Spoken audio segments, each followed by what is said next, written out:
Welcome back to the Quantum Guide Show. Today in episode 132, I'm very happy to introduce you to my returning guest and friend, Preston Dennett. And we're going to talk a bit about his latest book called Humanoids and High Strangeness, 20 True UFO Encounters. But before we talk about this amazing book, here's a little bit of background information about Preston Dennett. Preston began investigating UFOs and the paranormal in 1986 when he discovered that his family, friends, and co-workers were having dramatic, unexplained encounters. Since then, he has interviewed hundreds of witnesses and investigated a wide variety of paranormal phenomena. Preston is a field investigator for the Mutual UFO Network, also known as MUFON. He's a ghost hunter, a paranormal researcher, and the author of 30 books and more than 100 articles on UFOs and the paranormal. Several of his books have been Amazon UFO bestsellers. His articles have appeared in numerous magazines, including Fate, Atlantis Rising, MUFON UFO Journal, Nexus, Paranormal Magazine, UFO Magazine, Phenomena Magazine, Mysteries Magazine, Ufologist, and others. His writing has been translated into several different languages, including German, French, Portuguese, Russian, and Icelandic.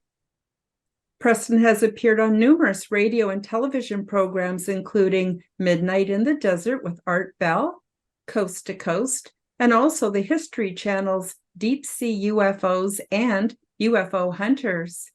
His research has been presented in the LA Times, the LA Daily News, the Dallas Morning News, and other newspapers. He has taught classes on various paranormal subjects, and he lectures across the United States. Preston currently resides in Southern California. Check out his website, www.prestondennett.weebly.com. Preston, welcome to the show. It's so good to have another visit with you. Thanks, Karen. Wow, 132 episodes. That's amazing. Yeah. No one's more surprised than me. But I really enjoy doing this podcast. So, and I'm so happy to have you back as guest. So let's talk about your new book. Wow, I don't know how you keep coming up with these amazing experiences that people are having and that you're sharing with the public. It's just mind-boggling. What I love about this book is the diversity of the experiences and the type of creatures that people are reporting having experiences with. And I'm wondering if you want to talk about any specific part of the book or any background about it before we get started, or Well, yeah, I mean, I would just underline exactly what you said. That's what I love about it too, is I'm covering I don't want to say the entire range because it's almost endless, but a huge variety of different beings, humanoids of all kinds. So it's not just grays. I know they get a lot of attention, but grays do appear in the book. But there's also mantids, tall whites. There are short little blue beings, tiny hairy little dwarves, angelic spirits, demonic. I mean, you name it. Even a religious figure, Mother Mary, made an appearance to a contactee. So it's super interesting. A tree spirit, spirits of all kinds, many different types of humanoids. I mean, it's a dazzling variety of them. So that's really the theme of the book, to sort of underline how many different types of humanoids people are seeing. Mm-hmm. And another thing, Karen, that I love about this book is it's international. I did cover cases from all across the United States, but some from Canada, a guy from Argentina I interviewed, a guy from Peru, a gentleman from France, someone from Australia, England, and even China has an appearance in the book. So this is, I mean, that definitely brings it home that this is a global phenomenon. Mm-hmm. Mm-hmm.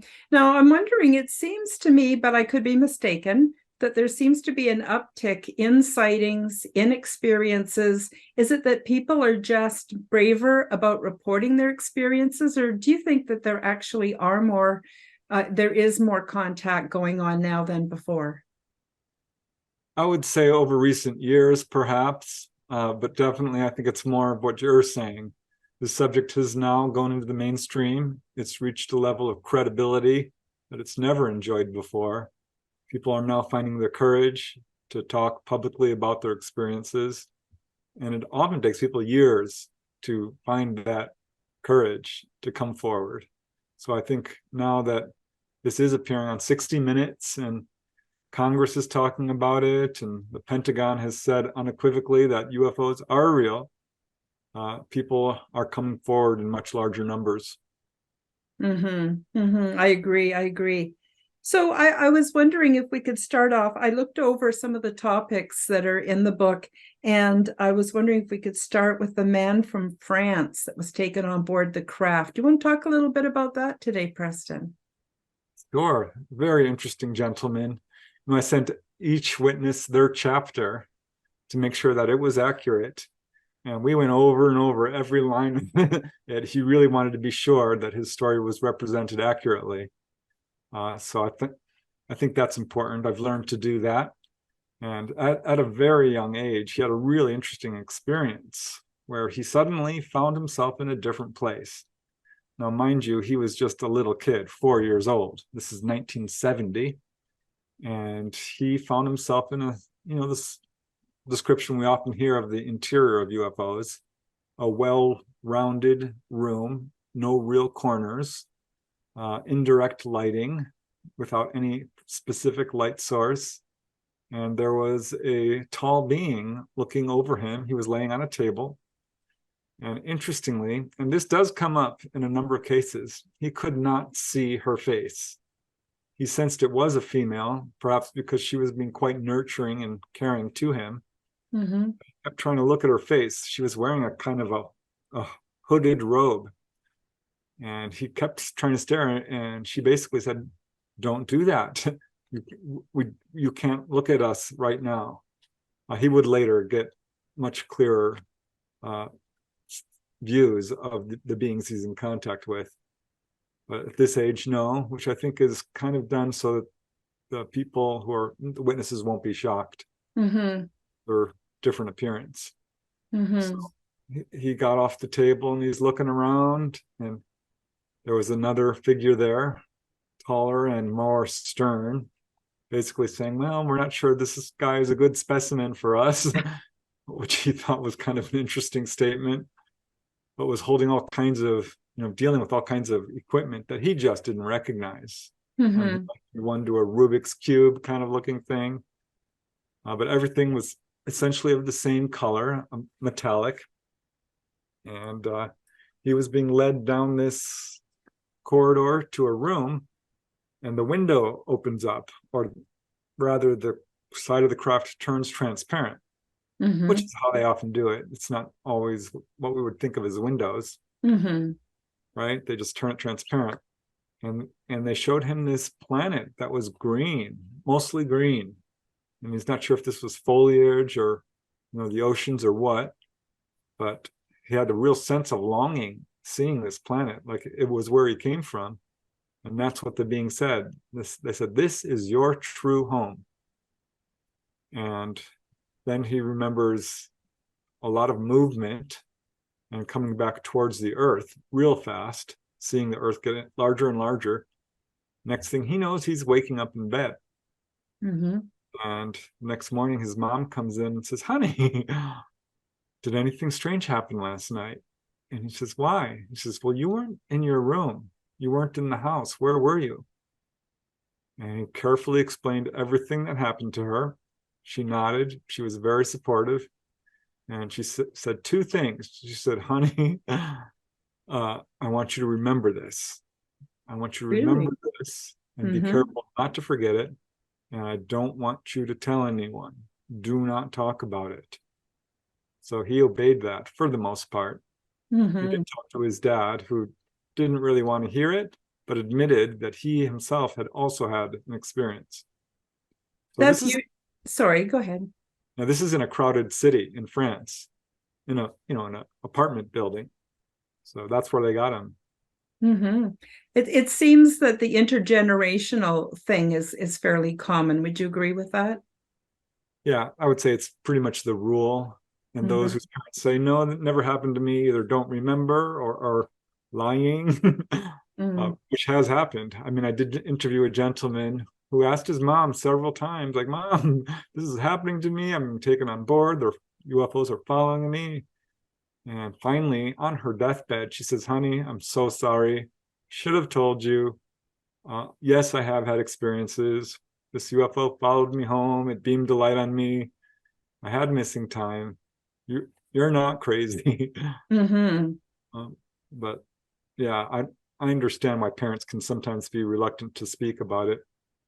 Yeah, especially if they don't clearly understand what happened themselves. It is hard to put into words.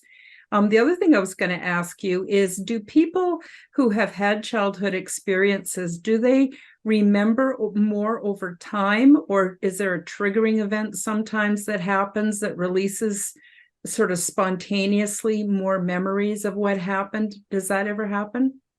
Oh yeah, I mean, there's kind of a bell curve of people who remember everything, people who remember nothing, and everything in between.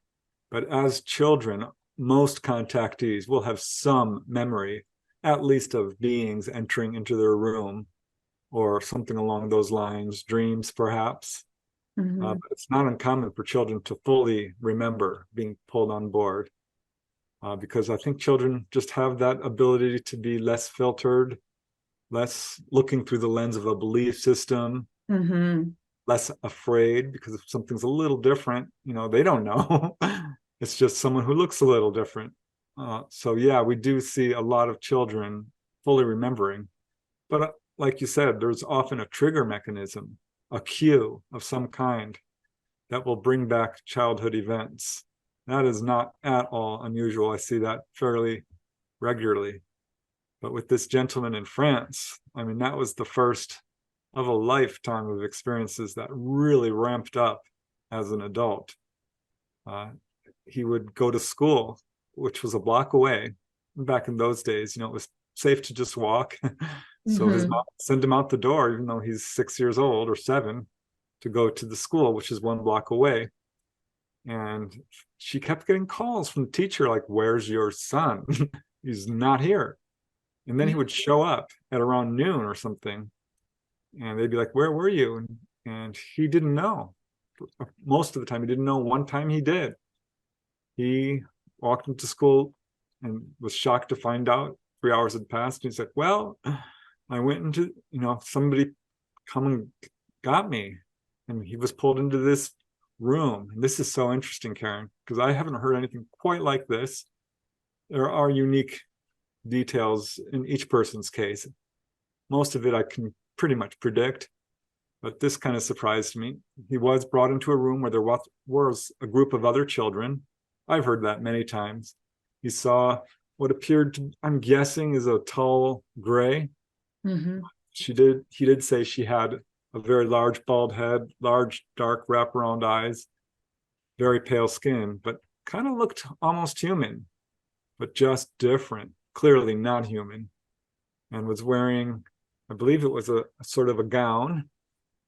And here's what I found so interesting was in the center of this room was a very large tree, which was a natural tree, but not normal. And the ground, he says, felt synthetic.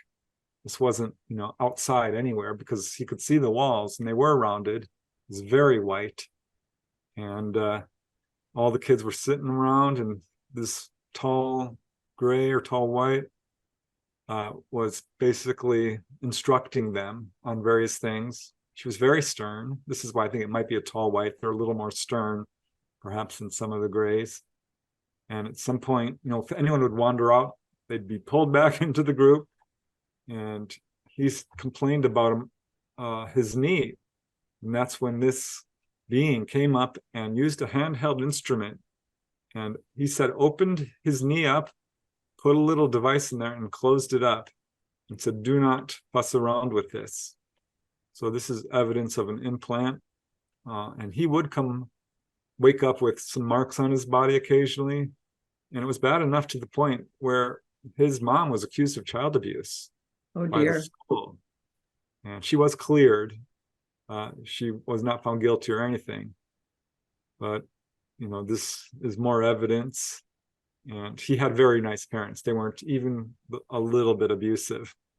Sometimes people will say, this can be linked to childhood abuse. Mm-hmm. I certainly have had contactees who've had abusive parents.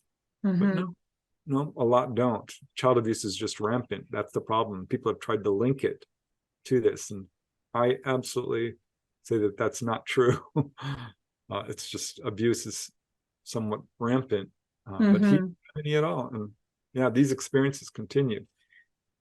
Interesting. And apparently they also taught him many things about the universe. So would he have then had sort of inside information on the deeper things about how, the mechanics of the universe? Oh yeah, as an adult, he met with this lady who was a healer and a contactee with many fully conscious contacts with Greys. And he kind of hooked up with her, and she had a bunch of students. And he taught her, she taught him about meditation and how to connect and what she called interfacing with the Greys. Mm-hmm. And it worked really well with him. Some of the other students even got a little bit jealous because he had one meditation where he thought he was just meditating, but boom, he was having full contact for like 2 or 3 days. And came back and was shocked. But he learned the gift of healing. He started having all kinds of amazing stuff happen to him, telepathic contact where he could talk, a real strong connection with the Greys, who did tell him all kinds of spiritual information, started having a lot of precognition, astral projection, automatic writing even. He had an out-of-body experience, came back, and there was this amazing philosophical poem that he had written with no memory of having written it. He's like, I can't really take credit for it. But he sent it to me. I put it in the book. And it's amazing because it talks about the simultaneity of time and the importance of consciousness and love and really deep philosophical, spiritual concepts. So, that's he did have some problems with his contacts because it was frightening for him at times. He felt a loss of control, as sometimes happens, because he did have Greys come into his room and they said, don't worry, we're not here for you, we're here for your family. And that upset him because it was one thing for him to have encounters, but he felt it was crossing the line to start dealing with his family members and coming to his home without asking express permission. But ultimately, he does feel his contacts are benevolent. He's been taken on board fully consciously and remembers going up there with 2 other people he felt were familiar. And there was this human-looking, what we would call Nordic or human-looking ET, who was piloting the craft through psychic means. And this pilot offered one of the other gentlemen, not Matteo, which is a pseudonym for the French guy, but one of the other gentlemen, to pilot the craft himself, which he did for a little bit until he got a little bit out of control and the ET took control back. But I thought that was interesting because we do see that with, people like Dolly Saffron. Another guy interviewed Jay Gardner. Lots of people are given the controls. It's awesome. So it was basically a positive experience. For the most part. He did have one experience that was super scary for him. And it turned out he was not understanding what was going on. And that, I think, was the trigger for his really intense fear. His cat had gotten real sick. And the veterinarian said, we're going to have to put your cat down. And so he started praying and doing healing work and reaching out to the ETs and woke up. And there was sort of a reptilian looking, scaly, tall figure standing next to his bed. And it was holding him down. And he was not having it. he was absolutely terrified with a kind of fear, he said, that was all encompassing. He'd never felt that kind of fear. It really upset him. And he tried so hard to break free of the paralysis, and finally did, and reached out and bit this ET, presumably an ET, on the arm. Wow. Yeah. He said it was very tough and leathery and certainly not normal. And that's really all he remembers, except waking up. And he was furious. He couldn't sleep in his bedroom. He lost weight. He had insomnia for 2 or 3 months. Was just having absolute anxiety over it. But turned out his cat spontaneously recovered from his illness. And he wondered about that. So later, calming down, it wasn't that much later, a week or two, he reached out mentally and just gave the ETs a berating, saying, "What was that? You can't come in here. Are you complete amateurs? You scared the living daylight out of me." And they said, "Listen, you called for us. We came to heal your cat. You attacked. We had to render you paralyzed. We were coming to heal your cat. How is your cat?" And he's like, "Oh, okay." He was still mad, but it sort of made a little more sense. And it kind of reduced his anger and anxiety, and he was able to go back into his bedroom and sleep in his own bed and go on with a normal life. Wow, that is a super interesting account. Super interesting. I think, yeah, the loss of control. I don't know any human being that likes to lose control. I guess people who like to do extreme experiences like bungee jumping and things like that are kind of okay with losing control. But I know for me and most people, we don't like to lose control. That's a really scary thing, and so I think sometimes maybe that adds to the more frightening aspects of the whole experience. And it's interesting too that how over time people come to view their experiences as being less frightening and more making sense too. So that's amazing. There's a few things that really trigger fear with people. One is the loss of control. One is having these guys show up in your bedroom at night. Another is the physical exam. People don't like that. And also when particularly contactees' children come into the room and say, "Oh, I saw a little man." This can be upsetting for parents. So these are the things that often cause some contactees to not be happy about it.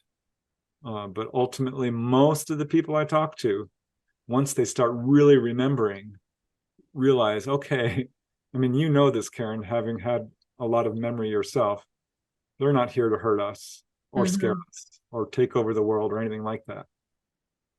Yeah, if they wanted to take over the world, they would have done that a long time ago, I think. It's interesting, people who basically don't believe in any of this, don't believe in any of it. What surprises me is like a lot of paranormal experiences are what I would call transdimensional, where we're passing into other realities, we're coming back from other realities.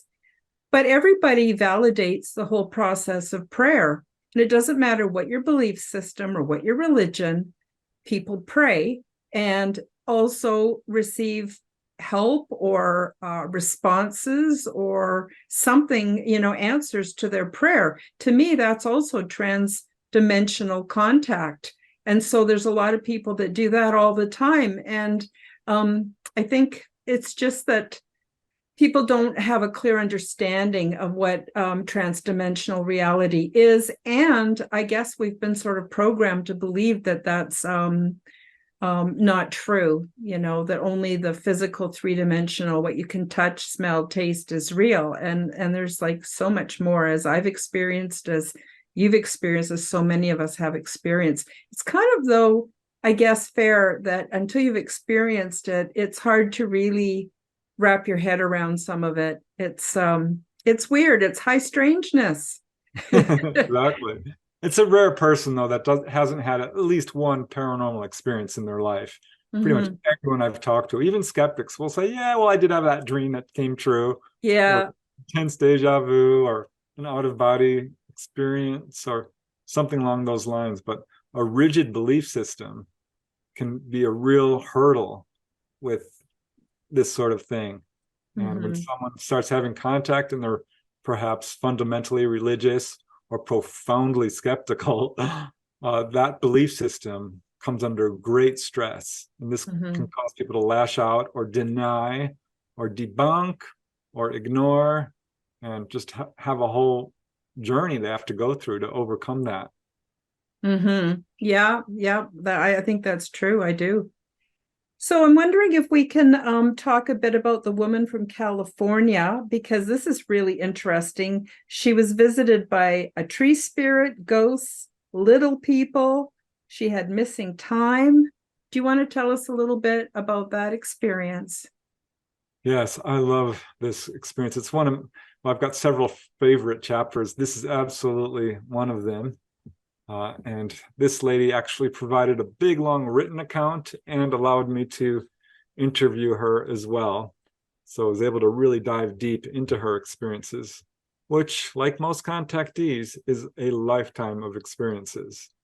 And from a very young age, she started having precognition, dreams which came true. And that really kind of freaked her out. And she finally told her mom, just says, "I think I'm a freak. These Oh. weird things are happening." And her mom's like, "Oh, no, no, this is great. You're psychic. Let's do psychic exercises." And oh, I love that because she encouraged her daughter to really embrace it. Mhm. What she did. And she did start seeing ghosts.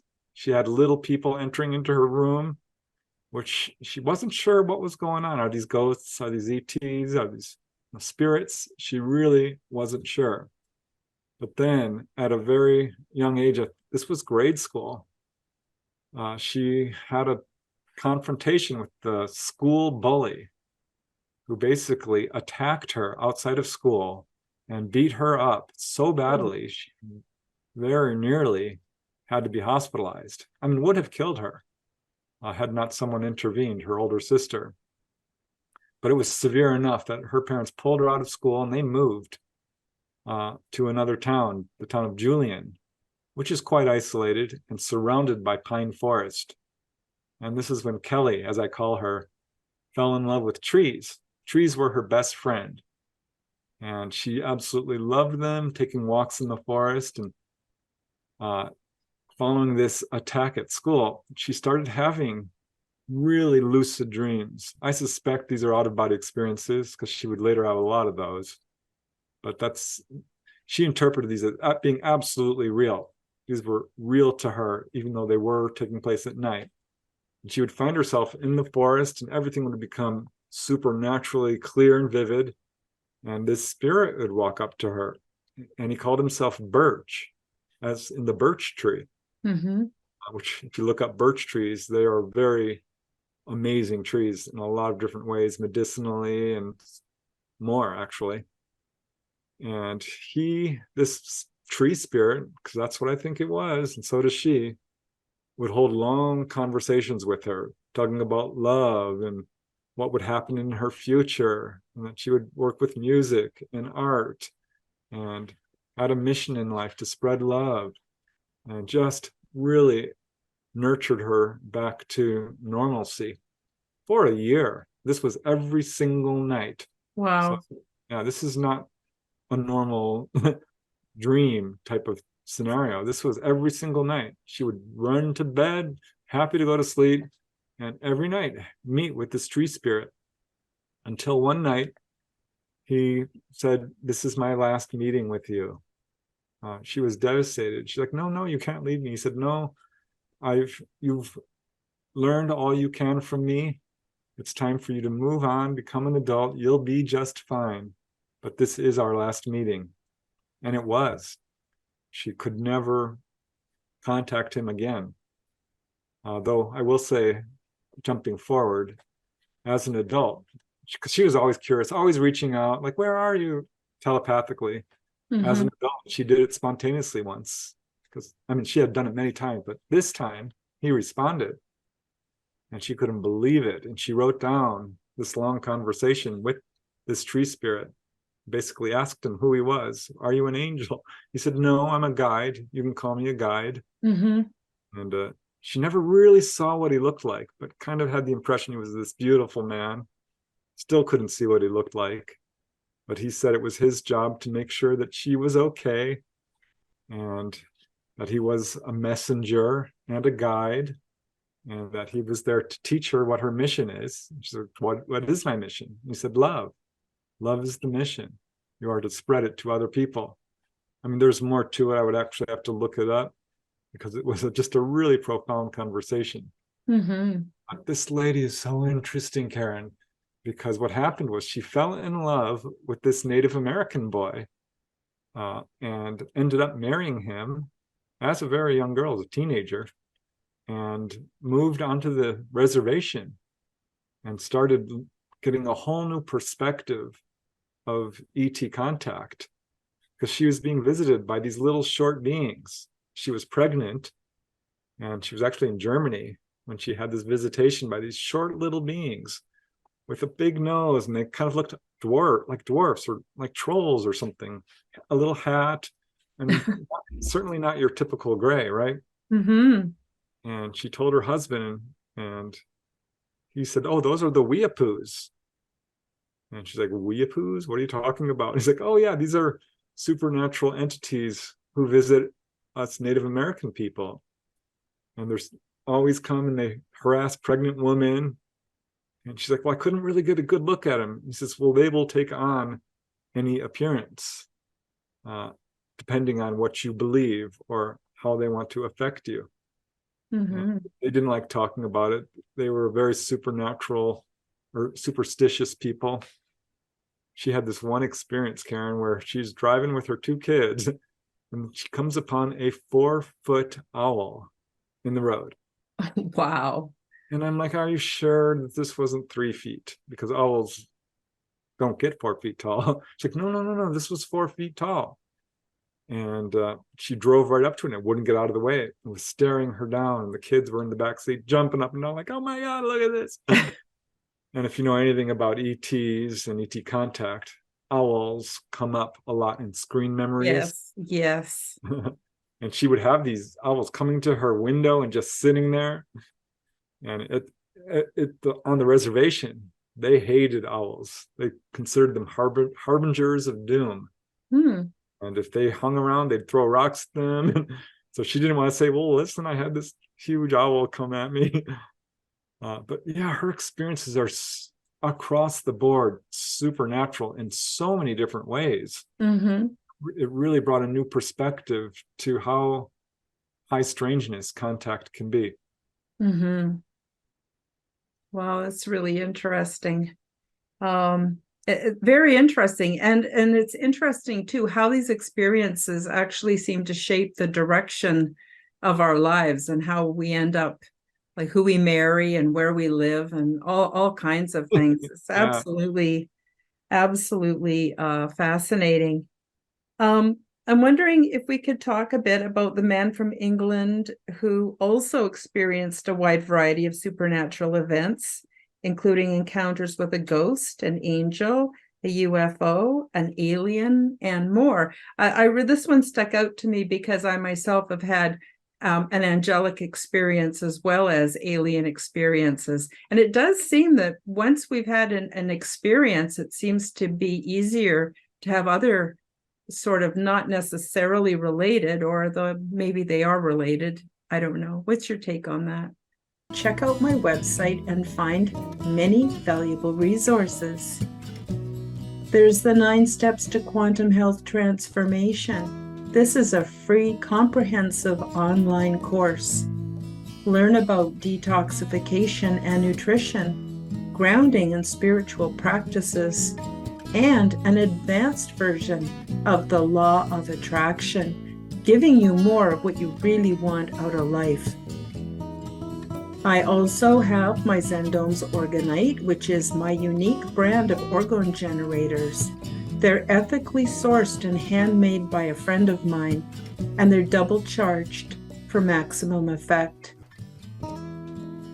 I also carry Comfort Crystals, which is a limited collection of energetically infused semi-precious stones. I have an array of vital services, so you can get the one-on-one support that you've been looking for. Also coaching, guidance, and I do assessments and also workshops. And then again, there are the many free resources available on my website. Wisdom to assist with energetic ascension into physical, mental, and spiritual paradise. Let us share our quantum work with you. It's your turn to heal, evolve, and thrive. Believe in your ability to succeed. Now, let's get back to the show. Yeah, I think there definitely is a connection there. I think part of it is a contactee is often psychic, and so they're very much able to perceive a lot of different things. And contactees might be psychic before their contact or afterwards. I mean, it's a two-way street. Yeah. But it's a rare contactee who doesn't experience spirit contact and astral travel and past life recall. And for this gentleman, who's a really nice guy, he reached out to me. He's, like you said, from England. But at 8 years old in 1980, had a really interesting experience. It was his birthday. He had just gotten a little Tonka truck tractor. Was playing with little logs, lifting them up and down, and got a little lonely. He was a single child, so he decided, it was the middle of the night, or actually very early morning, and he decided, I'm just going to crawl over into my dad's room and sleep next to him until he wakes up. So that's what he did. The door was ajar. He went in and laid down and suddenly heard the doorknob moving and looked up. Mind you, he had not fallen asleep at all. He was fully awake and looks up and sees the doorknob kind of jiggling. Now the door's ajar. He's like, well, why would anyone do that? They can just walk in. And he saw this shadow on the wall as this thing started to walk into the room. It was a short little thing, whatever it was. Coming around the door was, he said, it looked like a little demonic creature, but it was covered with hair. It was a hairy little dwarf with dark, dark eyes, sharp, sharp teeth, a big head, and it comes around the door, stops and stares at him. He became absolutely immobile with fright. He doesn't believe he was physically paralyzed by this being, but was just so scared he couldn't move. I mean, he wanted to start banging on his dad to wake up, but all he could really manage was just a nudge. And his dad wouldn't wake up after several nudges. And finally, he just couldn't take it. He shut his eyes and waited a few moments thinking, it'll go away. Just go away, go away, go away. And he opens his eyes and nope, it's still there, still staring right at him. This is weird. I don't know, Karen, why would something just kind of stand there and stare at you? I don't know. So there wasn't any audible or psychic or telepathic communication. It was just there. Yeah. Didn't say, don't be afraid or anything like that, which is what we often hear from ETs. And I asked something, what do you think this was? He's like, couldn't tell you. I really don't know. It could have been a demonic spirit, but it was fully solid. It cast a shadow. And he's like, well, hairy, it wasn't a gray. But, finally it retreated, went behind the door and pulled it closed a little bit. And that's when he woke up his dad, and his dad's like, oh, you had a dream. But he never fell asleep. He was awake when it started, awake when it ended. Until some years later, he was still a kid. He's pulled out a box out of the attic and found all these books. And one of them was a supernatural book, and he's paging through it. And there was a picture, a drawing of a Bigfoot. And he's like, oh, wow, this looks very much like what I saw. Only what he saw was really short. He's in England. They don't have a huge Bigfoot presence there.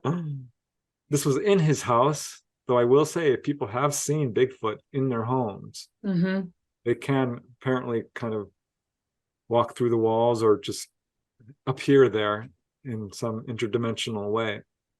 So yeah, maybe it was a baby Bigfoot. I don't know. But I don't know either, but friends of mine who have had Bigfoot actual sightings and actual relationships with Bigfoots. I don't know how you say it. There are the young, which would be, of course, a lot smaller, but they are interdimensional, and they also have a great sense of humor. And perhaps there's also a bit of an overlap sometimes between the dimensional realities. And maybe this little hairy creature was just curious and just staring at, maybe it was the first human child he'd ever seen, and he was just staring at it. I don't know. I'm not trying to make up or add to the story. I'm just saying that it doesn't surprise me. From the things I've heard, the things I've experienced, nothing surprises me anymore. I think life is a lot more has a lot more high strangeness than what we ever thought. Yeah, well, that's why part of the title is High Strangeness, because I learned from personal experience that there are authors out there, researchers, who are editing out some of the high strangeness of people's encounters, simply not reporting it. And I think that's a mistake. We're not going to solve any mysteries. I don't really look at this as a mystery anymore. I think we've got a pretty good grasp on the fact that we aren't alone, that there are supernatural, I hate that word, actually, just other beings of all times. And that certainly is an illustration of an amazing encounter with, I guess it's just this little being. I don't know. I don't think it's a demonic spirit. It doesn't fit the pattern. He probably would have had a haunting activity. Yeah. But he did have other experiences, and one I'd love to share. Sure, please do. With an apparent angel. And I don't get a whole lot of angelic encounters, but there's certainly another one in the book that is equally fascinating. But this gentleman had given birth, not him, his wife, to a child, and he had some real severe health problems. And he was very premature, like 2 months, I think it was. 3 months, and they weren't sure if he was going to survive, and had to have several surgeries, and was just clinging to life. This is when Andy is his name, Andy Daly, couldn't leave his son's bedside. He ended up selling his business, moving out of his house, and basically living in the hospital. He wouldn't leave his son's bedside, so the hospital personnel basically gave him his own room, and he lived at the hospital. And he would just go in there because he couldn't visit all the time. There were visiting hours that were strict. And he would just pray. He wasn't a religious guy by any means, but he just prayed until he says something happened. He had this weird flash of enlightenment that there is a higher power, that there is a God. And basically he had this voice that said all you had to do was ask and give in to the truth, and I am here. And he felt this amazing spiritual awakening that absolutely changed his outlook on everything.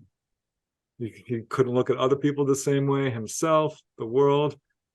He felt like there's meaning to life and that everything had a purpose. And he was told his child would live.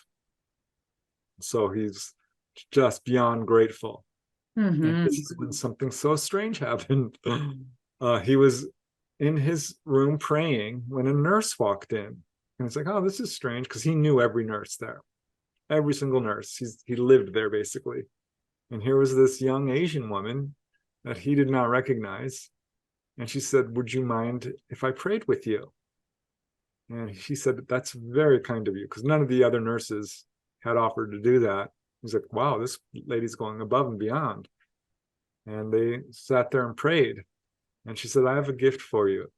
And she gave him her Bible, which he still has. I'm trying to get a picture of it. He said he'd send it. He hasn't yet. But he cherishes it. And he was so grateful for this lady who just was so kind and loving and just had this aura about her of absolute loving kindness and compassion. And he was so moved by her gesture that the next day he went to the gift shop and got a bouquet of flowers and went to the nurse's station and said, I'd like to give this to the nurse that came into my room and prayed with me and gave me this Bible, and described her. And they looked at him like he was nuts. Said, no, there's no nurse like that. There's no way you could have seen what you thought you saw. It's like, no, she was real. I sat with her for an hour. And they said, well, we don't know what to tell you. There's nobody here of that description. So he thinks she was an angel or a spirit. He absolutely felt like this lady came when he really needed it. He was, having had this spiritual experience, he was adrift, really uprooted. His whole belief system had changed. And he was having a real hard time adjusting to it. And that's when she came and said, it's going to be okay. You're going to be fine. So now he has this incredible deep faith and a really heavy duty sense of spirituality. And that led to a really interesting encounter with a malevolent spirit in his home. Yeah, because this was about a year later. His son, of course, came home and was very healthy and recovered completely. And but was just a little baby at this point, like 2 years old, and was still sleeping in the room with him and his wife. And he woke up feeling somebody tousling his hair and then pressing on his head. And he first just ignored it, thought, is this a dream? What's going on? But it kept pulling him into a waking state. And he saw this angry ghost in his mind's eye. He could see this man who was furious and kept trying to hurt him. And it became more and more clear and vivid. Then he actually felt the physical pressure of it. And finally he stood up and he gave this big speech to the ghost, saying, listen, this is my house. You have no right to be here. You are dead. You need to move on to the light. You need to find the love that is in your heart. There's probably people who love you on the other side. Look for them. You don't belong here. Just this big long speech about ethics and morality and what to do. And it worked. And he thought, did I imagine all this? What's going on? I need to do my research. Well, he found this man was the prior owner, had fallen down the stairs and died, and was there for 3 days until someone found him. Wow, interesting. So it was a tragic death, which can lead to being earthbound in some cases. But he ended up having more spiritual experiences, seeing UFOs, and it's amazing. It's an amazing story. He's an amazing guy. Wow. Thank you for sharing that. That's amazing. That is amazing. There's so many interesting things that people experience, and I'm so happy now that we're living in a time where people are sharing more about their experiences. And it allows those of us who've also had high strangeness in our lives to be more open and to just talk more matter-of-factly about it, without feeling like we're going to be, something terrible is going to happen. I know when I first started talking about my experiences, and even sometimes now, as you know, I'm working on my book, I kind of feel like now that I'm telling it all, something terrible is going to happen. It's like, it's overcoming the social taboos that we're just kind of programmed with. But I'm really glad that that you have this book. I'm so excited about it. I'm wondering if you feel like sharing a bit about the girl who went missing from her home in New Mexico, or is it? Yeah, New Mexico. Yeah. Oh, I love that case. Sandra is her name. Such a lovely woman, and with a lifetime of experiences. As a little girl, she did live in China. Her dad was in the Navy, and so they were living at an embassy there due to his work. And weird things were happening. She wasn't allowed to go outside because it was a very structured environment. She started having out-of-body experiences and describing everything outside, which really freaked out the nuns who were taking care of her. as well as other things. She was very knowledgeable about the human body because she had this guide or this spirit that was talking to her and educating her and basically telling her that she could be a doctor, which she ended up getting a lot of education in that. And other weird things would happen. They noticed that the room she stayed in, they would put fresh cut flowers in every room. And of course, the flowers would wilt after a couple of days. Not in her room. They stayed fresh. This is funny because I have heard this from a couple of contactees. It's a weird little detail that almost, people, these are the sort of little details like, yes, I've heard this before. And that was just fascinating to me. And it absolutely amazed the nuns who begged her to join their order because she's basically showing traits that we see with the saints. And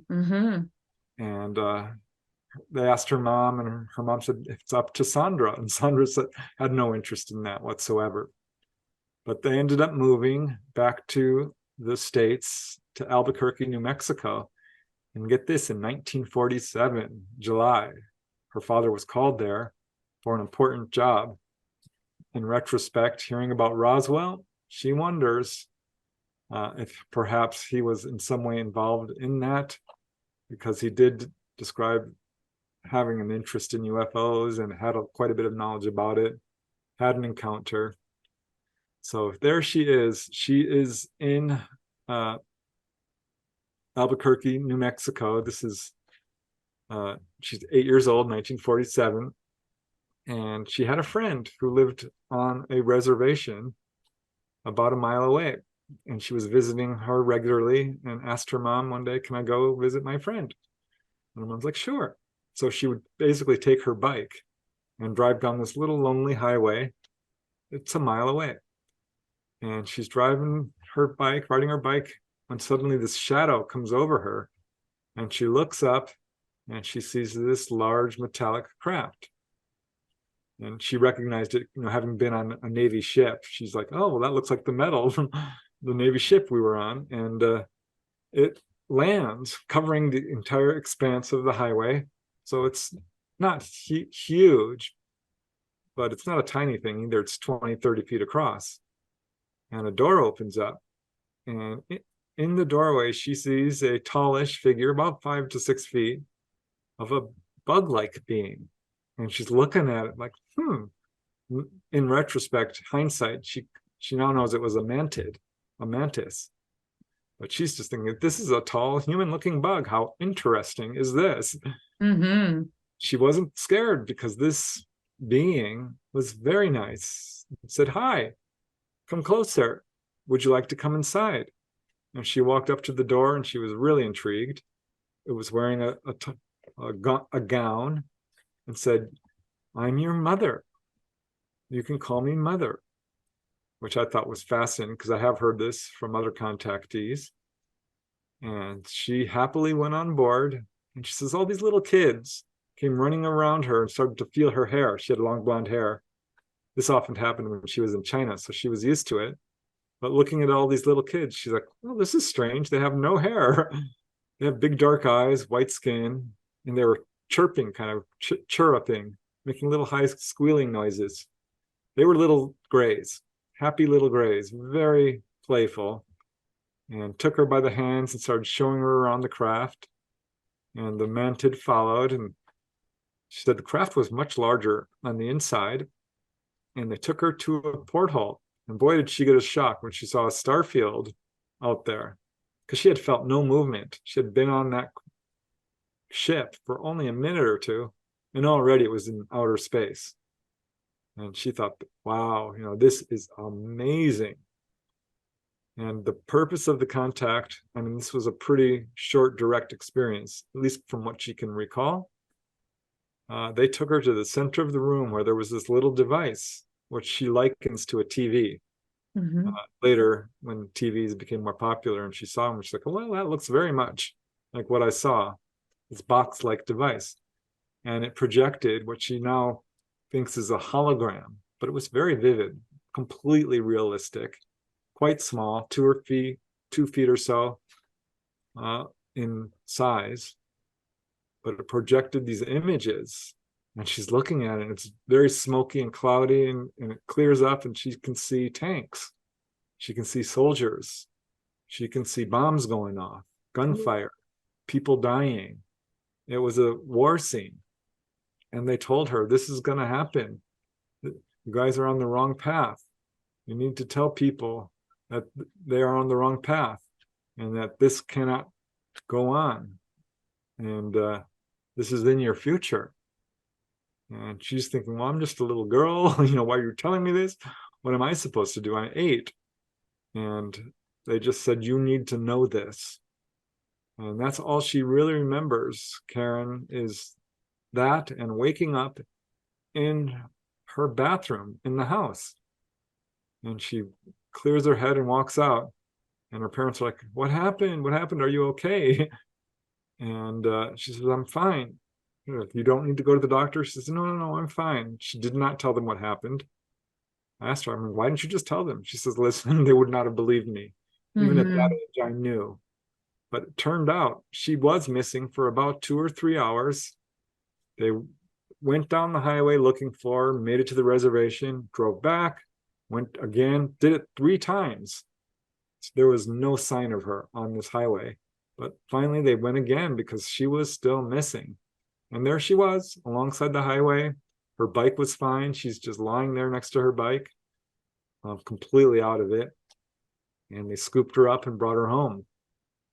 So that was her first real honest to God experience with the Greys, but it would be one of many.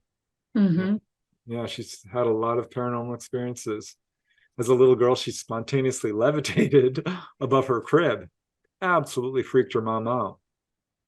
She has extraordinary memory, almost eidetic, going all the way back to just a few months.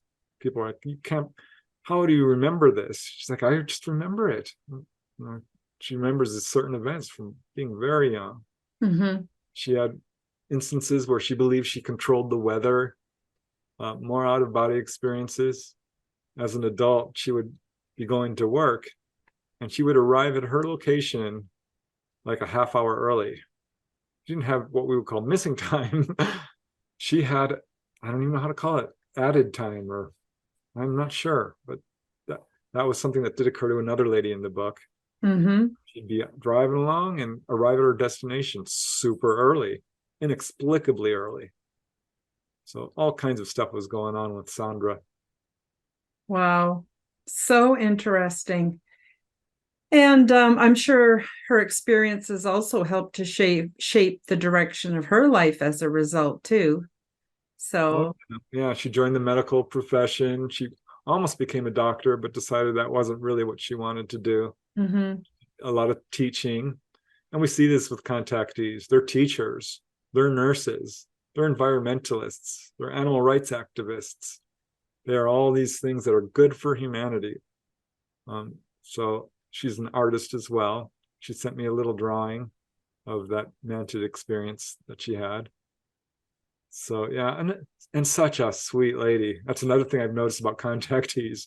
They're adorable people. They have this aura about them of just passion and peace and just loving kindness.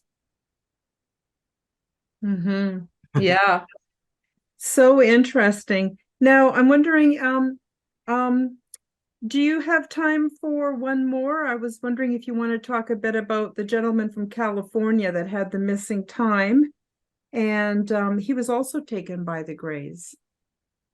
I'm not sure which one you're talking about. Well, you could just pick the one that you want to talk about. I'm trying to remember which guy from California, huh?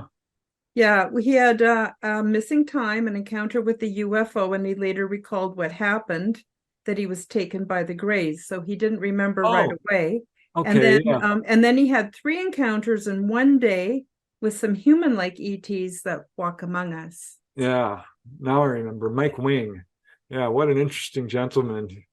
He's, now in his golden years, and really wanted to share his experiences, which are so interesting. And he was like 22 years old, and This is, I think, around 1970 when he had these experiences with human-looking ETs, but it was much later, as you know, in middle age, that he had this encounter while in San Francisco, in the hills of San Francisco. He was a ham radio enthusiast, operator, and would go up into the mountains to contact people all over the world with his ham radio. And he's talking to this guy who's on nearby Devil's Mountain, I think it's called, on the other side of San Francisco Bay. And suddenly this UFO shows up, and it's enormous, and it's silent, and it's like 200 feet away, just sitting there. It's this beautiful object with, no real markings on it, but what look like little pyramid structures on the bottom. And it's sending down these rays of light. And he's staring at it in absolute astonishment and calls the guy on the radio who's nearby within sightline and says, "Do you see anything hovering over this mountain on the opposite side?" And he's like, "Yeah, I do see it." He's like, "I am there. I am right under this thing." And he says, "Hold on, I'm going to go out and check it out." And he steps out of his Jeep, and boom, suddenly he's standing under it. He does not know how that happened. It was slightly off to the side. Now he's under it. And then boom, he's back next to his Jeep. So he had two sort of disorienting, missing time moments. And he watches it move away.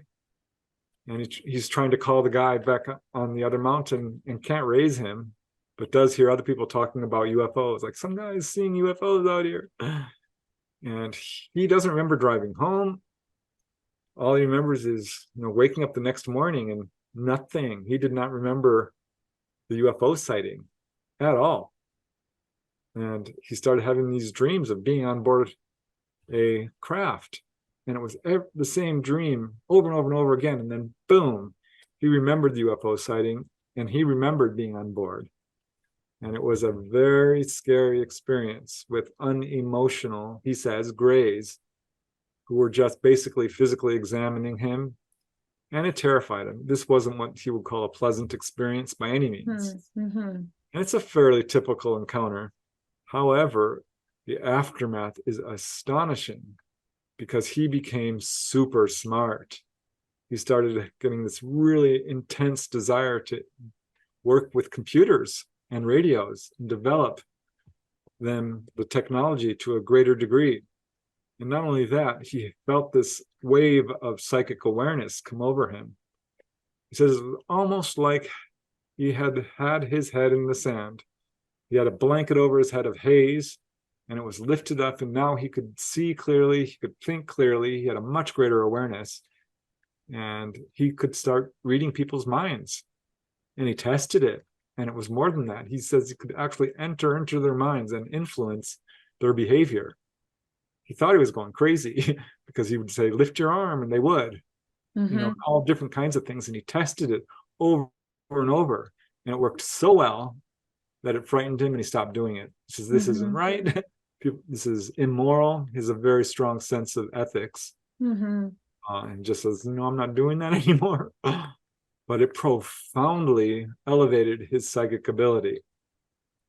And I asked him, has anything else happened? He's like, "Well, yeah, as a little kid, I would disappear from the house." And I'm like, "Oh, that's interesting." He's like, "Yeah, for hours at a time, and they'd find me out in the city." This was in Oklahoma and then also Southern California. He said, "By the way, my dad did work for NASA." Oh, interesting. Developing the Avro and, vertical flight takeoff. And one day pulls him out and says, "Son, do you see the Orion cluster? Orion's belt?" And his, Mike said, "Yeah, I see it, Dad." And he said, "See that third star on the right?" And he's like, "Yeah." And he says, "Well, that's where we come from." And his mom's like, "Don't tell him that." He's basically said, "NASA is super interested in that. Remember this star because it's significant." I was just delighted when Dolly Saffron said, "The ETs come from the Orion. That third star on the right below that, there's another star. That's their home world." I'm like, "Oh, wow." Because this is what a number of contactees have said. Certainly that came up in Mike's case. If I may, real quick, tell you about the 3 human-like ETs he saw? Sure, sure. Yeah, this was in 1970 when there were riots going on in Portland, Oregon, over the Vietnam War. And he wasn't part of the riots, but people were getting arrested, and it was a big deal. It was that day. And let me see.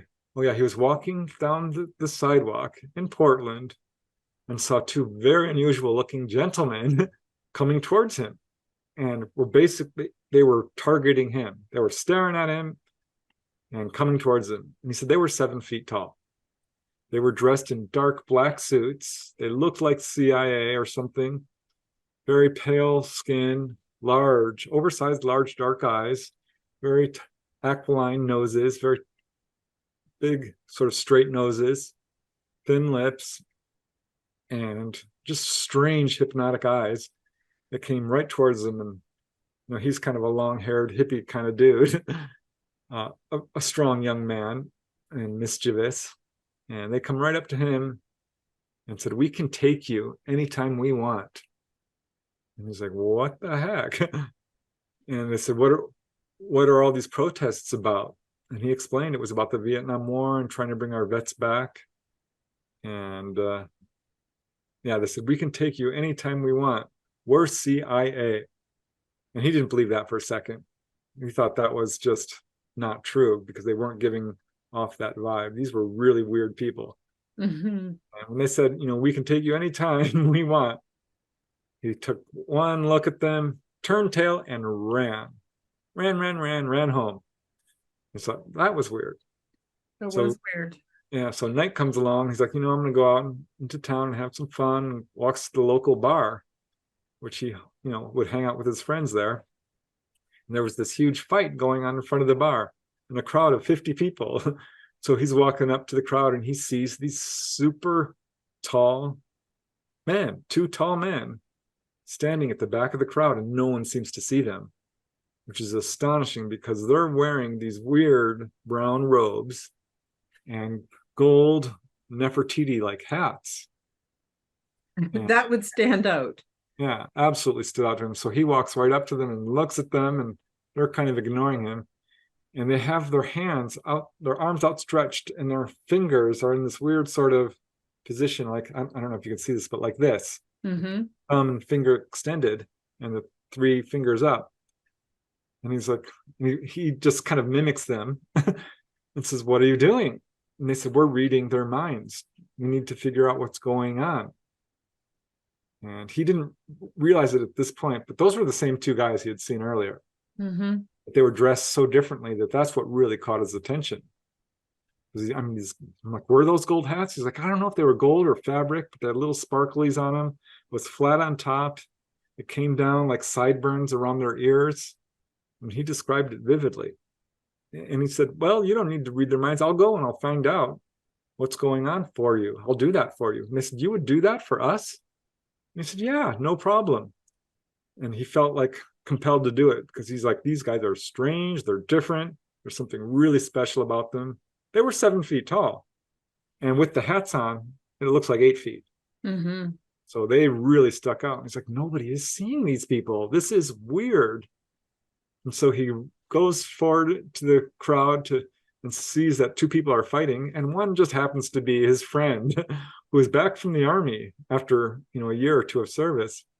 He's like, "Dude, you don't have to fight this guy. I will. I don't want you to get in trouble." And the fight essentially broke up. And he turns to look at the beings and they're gone. He thought, okay, that's weird. Has a couple of beers, spends some time there. He's not drunk by any means, but he's walking home when this lady comes rushing up to him, and she looks weird. She's got very pale skin. She's got perfect shoulder-length hair that's absolutely flawless. She's quite pretty, but plain. And she's wearing this same brown robe, just like these other guys were wearing. She's about 5.5 feet tall. And she comes walking right up to him and says, "I need to have sex with you." Oh my goodness. Right? That's what he said. He's a young man, a randy young man. always looking for a hookup. So he's just like, wow, this is my lucky day. It says, sure.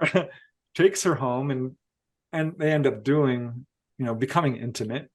I won't get all graphic because he did. And I go into some detail in the book. She was different.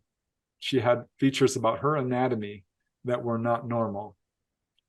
And that didn't really stop him because, he was very much into the whole act. And they consummated, and she gets up and doesn't say a word. He never found out her name or anything. But she's walking out the door. She turns and looks at him, and he gets this flash where she doesn't have hair. She's bald. She's absolutely bald. Says her skin was almost plastic. I mean, when he was kissing her, he was like, this is not normal skin. There were other details that, you'll have to read the book. Yes. Because it's a little bit personal. But he let me use his name. He's like, it's fine. I'm sure this has happened to other people. And it has. I've talked to people who've had similar incidents. I think this sort of speaks to the ET's interest in genetics. And I think they wanted his genetics, honestly. I think probably that's what she was looking to do, was have a child with him. That's certainly what she intimated to him. And she walked out, and he doesn't know why he didn't follow her or anything, but he never saw her again. But he's like, this was not a human. I'm telling you, Preston, this lady. And if you read the book, yeah, she wasn't human. She really Wow. Now we've only just touched the tip of the iceberg. We've only covered just a few of the accounts from your book. So I'm really excited about it, and I'm really hoping that people will pick it up. I know it's available on your website and also probably Amazon and other places. But I'm wondering, before I get you to talk to people, tell people where they can find the book, or maybe we should do it first. I'm sorry, I'm getting mixed up here. But in whatever order you want, Preston, I also want you to tell folks about your new podcast that you're doing with Dolly Safran on the radio network, so people can check you out and check out the Light Gate. Oh, yes. Thanks, Karen. Thanks for being a guest on the Light Gate. Your episode was super popular. Oh, thank you. Yeah, lots of wonderful comments about it. Yeah, I'm doing a new podcast with Dolly Safran, contactee, called The Light Gate, which airs live each Monday evening from 6 to 8 Pacific, 9 to 11 p.m. Eastern. And yeah, we're trying to bring on interesting guests like yourself who've had experiences, and we're having all kinds of fun with it. We're still new, but yeah, it's quite a lot of work, but so much fun. And where can people find it? Would that be on YouTube, Preston? Yes, you can find it on my YouTube channel under the live streaming section. It's also on Roku, on Facebook, and we're also on the radio in New Orleans, actually, 105.3 and 107.7. I think that's right. But yeah, we give the call signs at the beginning of each show. So and it's also archived. Yeah, I do have a YouTube channel. You can check it out there. And I'm all over Facebook and Twitter and Instagram and other online platforms. And my books are available on Amazon and Barnes & Noble and other online retailers and at bookstores. And if they're not, you can certainly order them through the bookstore. Wonderful. And all the links are going to be in the description below. So before we say goodbye, I'm wondering if you have anything else planned for the near future. And then for those that are listening on the audio podcast, do you want to just say where people can find you, like your website or whatever, you want to share for your socials? Yeah, I do have a website. Sorry, I forgot that. If you just punch my name in, it should take you there. The actual address is prestondennett.weebly.com. And no conventions planned at this point. It's just so much work to do. And I mean, I'm not going to rule it out, but I don't have any specifically planned at this point. But yeah, very busy putting out the new books. Going to work on another volume for the Not From Here series. That should be coming out next after this book does its deal. But yeah, right now I'm very busy just working with talking about this new book, which really just came out, Karen. This is less than a month old, so got a bit of the scoop there on it. So I really appreciate you having me on the Quantum Guides show. Oh, my pleasure, Preston. My pleasure, anytime.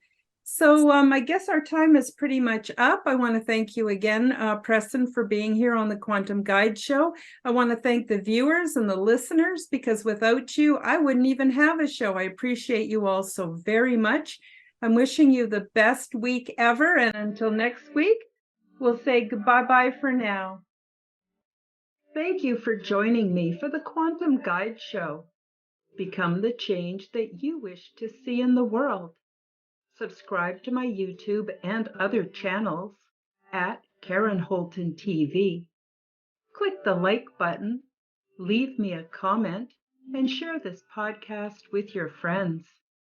Check out my website at www.karenholtonhealthcoach.com to see my free resources and amazing products and services. All the links will be in the description below. As part of the Forbidden Knowledge Network, you will find the Quantum Guide Show with Karen Holton and also the Aliens and Angels podcast on all audio platforms. Until next time, keep up the good work.